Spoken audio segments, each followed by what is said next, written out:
Sui risultati del terzo trimestre del 2025 relativamente all'edilizia pubblica e privata interviene oggi l'assessore ai lavori pubblici del comune di Agrigento, Gerlando Principato, affermando anche nel terzo trimestre 2025 l'edilizia agrigentina conferma la sua vitalità. Nei mesi estivi, tra luglio e settembre, il comune ha incassato complessivamente 354.709 euro, tra permessi di costruire 242.766 e sanatorie edilizie per 111.943, numeri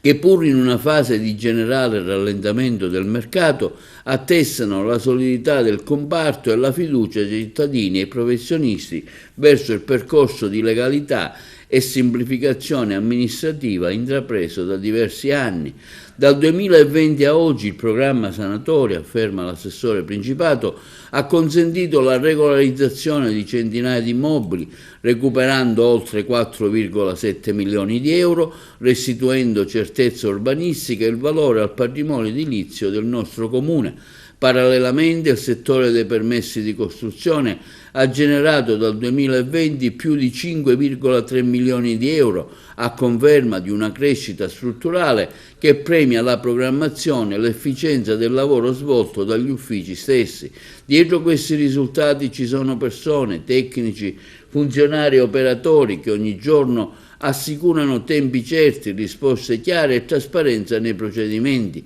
A loro va il mio sincero ringraziamento, afferma Principato, perché grazie al loro impegno se il nostro comune è oggi un punto di riferimento regionale nella gestione delle pratiche edilizie. Il nostro obiettivo, conclude Principato, resta quello di favorire un'edilizia di qualità, sicura, sostenibile e rispettosa del territorio, accompagnando cittadini e imprese in un percorso di legalità, fiducia, sviluppo urbano condiviso.